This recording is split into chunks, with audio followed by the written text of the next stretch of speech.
to Let It Out with Tonya.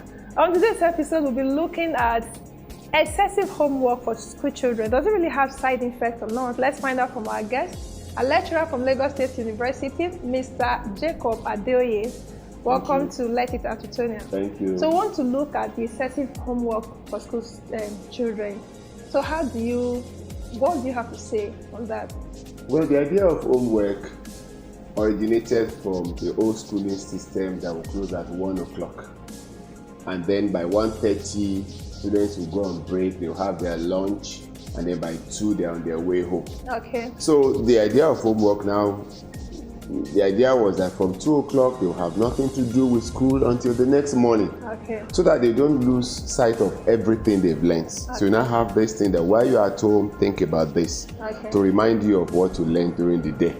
But now the child goes to school and stays in school sometimes till 3:30, 4 o'clock. And then waits for the mother or the father or the school bus to drop him at 4 o'clock, 5 o'clock, sometimes 6 o'clock. Yes. And the child still has to do homework. So that idea of homework, the reality is that it has been overtaken by events. Because most schools finish classes at 1:30 and then they have what they call again lesson. So what is lesson is actually a way of tying down the teachers, because it's prevalent in the private schools. And not in the public school, in the private schools. Yeah. It's just to tie down the teachers and make them work more, because parents are charged for those lessons. So if you have lesson in the school, there's no basis for homework again, because you have the lessons and you have the normal classes, you have the lesson in school, and then you have homework.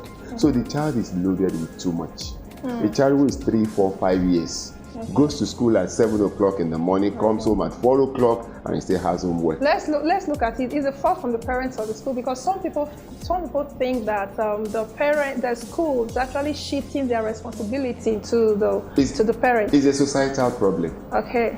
It began from the home, when the parents shifted their responsibility to the school.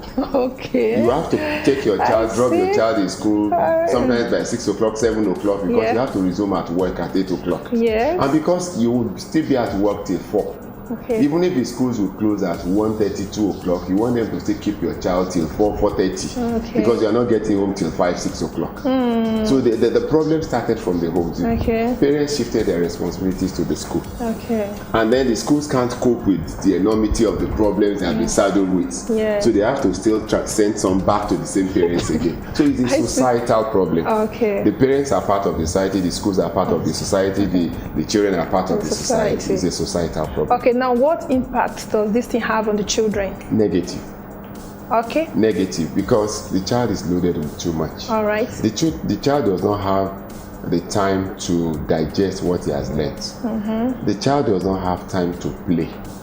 When you can't digest, and I said it's a societal problem because it's the same thing you have in religious houses. You are loaded with so much. And that is why the more religious we are in our society, the more evils that are prevalent. Yes, more problems we have. And then the more students learn now, the more problematic they become. Okay. Because even what you have learned, you cannot even digest it. There's information overload, there's cognitive dissonance. You have so many things get into the brain and the child cannot digest those things. So the brain will cope until such a time that they'll begin to have problems. Wow. And then the child will begin to demonstrate certain disorders. Wow. And then the same society will still be saddled with the same problem. Okay, so what's the way out? The way out, schools should allow students, they should allow the children to play. To play. When they close, keep them at school as long as you want. But when they close, there's nothing again until the next day. Otherwise, if they're going to have homework,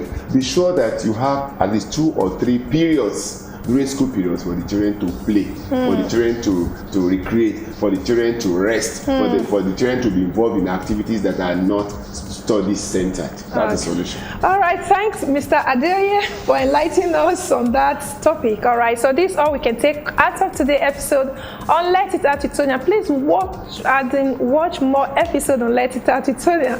My name is Tonya Otis, saying bye for now.